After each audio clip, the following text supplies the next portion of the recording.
Hello my very good friends. On today's comic book news, we're going to talk about the brand new Red Hood ongoing series, a smattering of Heroes Reborn one-shots, and the latest buzz coming from Hollywood. All that, plus a lot more stuff that I can't tell you all in the intro, but if you want, you can look at the description of this video and find the timestamps for all the different stories. So, let's get on with it. I'm Henry, and this is the news. Okay, first off, the Red Hood is taking on the entire Batman family in the pages of future state Gotham. Now, this new ongoing series will be debuting in May and is written by Joshua Williamson and Dennis Culver and features the art of Giannis Milano-Giannis and follows Jason Todd as he hunts down various members of the Batman family for the Magistrate, who are a corrupt police force in the future that hunts down all vigilantes, all masked people and personas. This should be an interesting book to follow because it's a continued exploration of the future state timeline, which tells me that DC's been happy with the numbers they've gotten and the feedback they've gotten for the current future state Batman books in general. But also because Jason Todd is going to be in two different timelines. We know that in the present day, he's going to be a feature in the Batman Urban Legends series with writer Chip Zdarsky. So DC's doubling down on Jason Todd, and I think that's awesome because people really love him. I really love him. I think he's a cool character. This book should be interesting, if nothing else, for the market. It kind of performs a function of the traditional Red Hood ongoing series and Batman Beyond, but with a very different spin. And yeah, we'll see how long it lasts. It should be an interesting book to follow.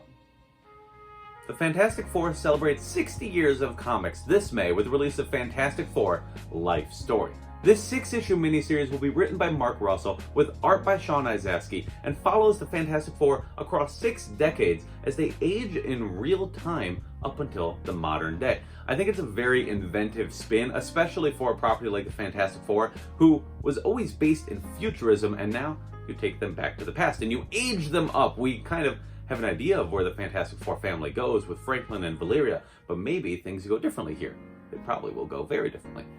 Marvel previously did Spider-Man Life Story a couple years ago with Chip Zdarsky and Mark Bagley, and that book was awesome. I absolutely loved it. So that brings my expectations to this new series up to a fever pitch, and I can't wait for it to come out.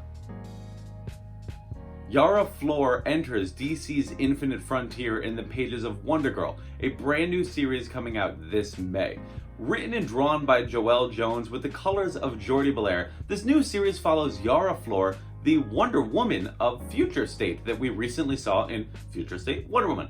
We don't really know a lot about Yara Flor yet though, but that's what this book is here to tell us as we meet the young heroine-to-be as she lives life in Boise, Idaho, and feels like there's something more that she is meant to aspire towards and goes out to chase her destiny, changing the life of Wonder Woman along the way. I think this book sounds awesome. Yara Flor has been one of the hyped up characters in Future State, so it's going to be really cool to see DC take her and apply her to the current books that are going on. And I also just think it's cool that there's going to be more than one Wonder Woman related book at the same time. A great way to expand the mythos of the character and make Wonder Woman feel even more important is to give her a subsidiary book, which this will be. We don't know though if this is going to be an ongoing series or a mini-series, and maybe DC's leaving that open-ended to, be determined when sales start coming through, but I hope that this book lasts for a while. I think it's really cool. I think it's an inventive character that fills an interesting niche in the DC universe, and I'm really excited for this one. This is an instant pickup for me. The world's greatest escape artist bursts into the pages of his own series this May with the release of Mr. Miracle. Now, this new mini-series will be written by Brandon Easton and features the art of Federico Osio as we follow Shiloh Norman, the third man to pick up the mantle of Mr. Miracle. Shiloh was taught everything there is to know about escaping death-defying traps by his former mentor, Scott Free. But does Shiloh know how to escape the trappings of being a celebrity in the DC universe? And what exactly is his connection with the New Gods? I don't know. We're going to have to find out in this series. I think it sounds cool. It's a fun way to refresh Mr. Miracle through the lens of a legacy character, and it's also a great reintroduction for Shiloh, who hasn't really been in any comics for like a decade. So I think it should be fun, and I'm really excited to see where it goes. The Daily Bugle's star photographer is on the case in the pages of Heroes Reborn, Peter Parker, the amazing Shutterbug. Now this one-shot spins out of the events of Heroes Reborn and is written by Mark Bernard and with art by Rafael de la Torre, who did a wonderful series for Aftershock Comics called Animosity. It stars Peter Parker, who never became Spider-Man in the Heroes Reborn universe and instead lives a happy life as a photographer for the Daily Bugle following the exploits of the Squadron Supreme.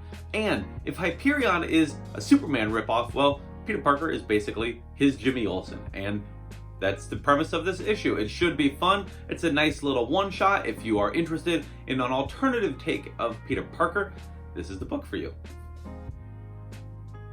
Marvel's Champions are being reimagined in the pages of Heroes Reborn Young Squadron, a one-shot coming out this May. Written by Jim Zub with art by Steve Cummings, the creative team behind the Image Comics series Wayward, this adventure follows Kamala Khan, Sam Alexander, and Miles Morales in their new alter egos as Girl Power, Kid Spectrum, and the Falcon, the proteges of the Squadron Supreme. I think this should be a really interesting exploration of what makes these characters who they are, and I'm really excited to see Jim Zub writing these characters again because he did a great job with them when he was writing Champions. So far, this is easily the most exciting thing coming out from Heroes Reborn for my taste.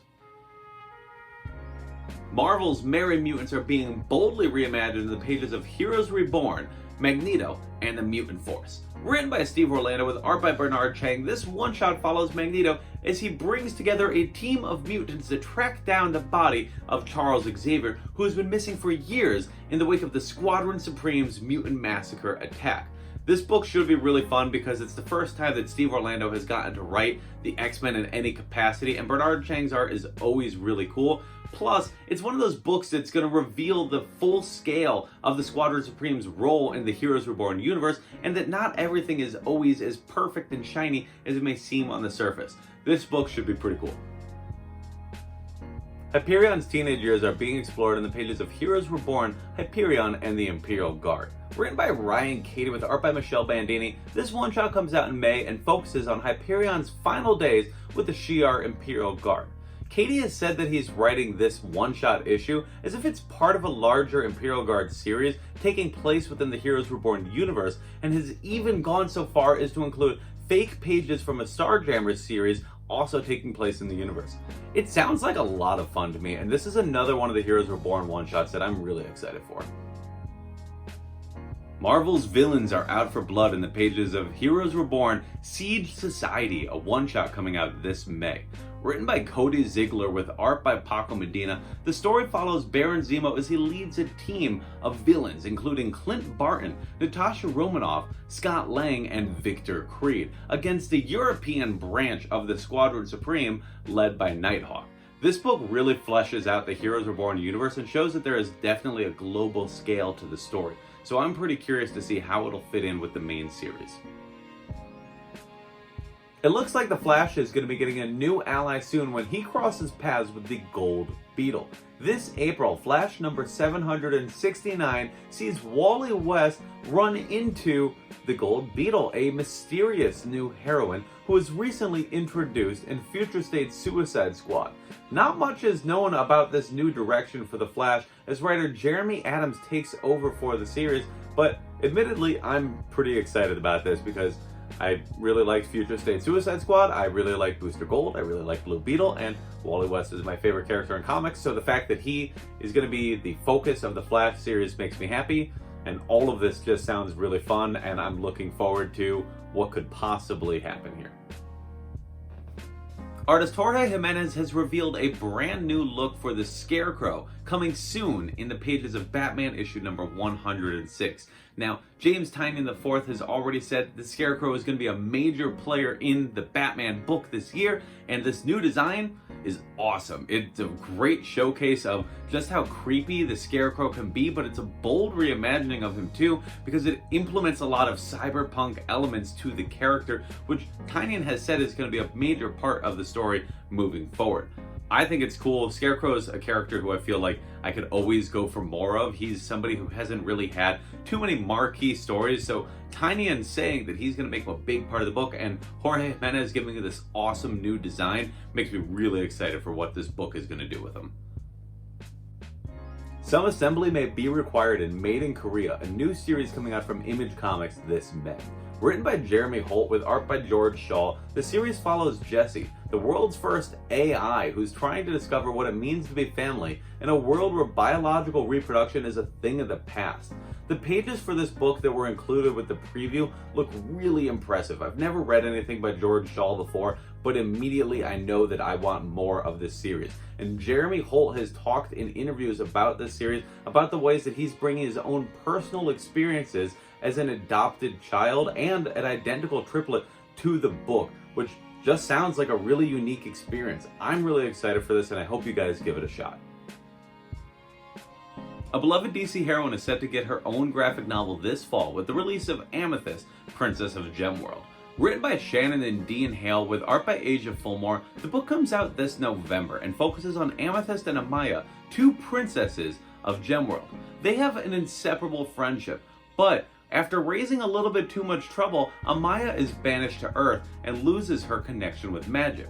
Now, years later, when she returns to Gemworld, she doesn't have the same affinity for magic that she used to, and her friendship with Amethyst is forever changed. The book sounds really fun, and I think it's great that DC continues to make books for younger readers and a YA audience, and I also just think that they have a great track record. The Diana, Princess of the Amazons book came out last year from DC, and that did quite well, so it's cool that DC is continuing this push, and sounds like a great way to use Amethyst, a really fun character. The CW has renewed a number of TV shows for new seasons, including The Flash, Legends of Tomorrow, and Batwoman. Now with that, The Flash will be on Season 8, Legends of Tomorrow will be on Season 7, and Batwoman will be on Season 3. In addition, Superman and Lois, which hasn't even premiered yet, had 2 episodes added onto its total, which will bring it to 15 episodes total for the first season. All of this is good news. I'm really happy that these shows have been so successful on the CW, and I'm just excited that a lot of fans are connecting with DC characters through whatever way possible, so good news all around.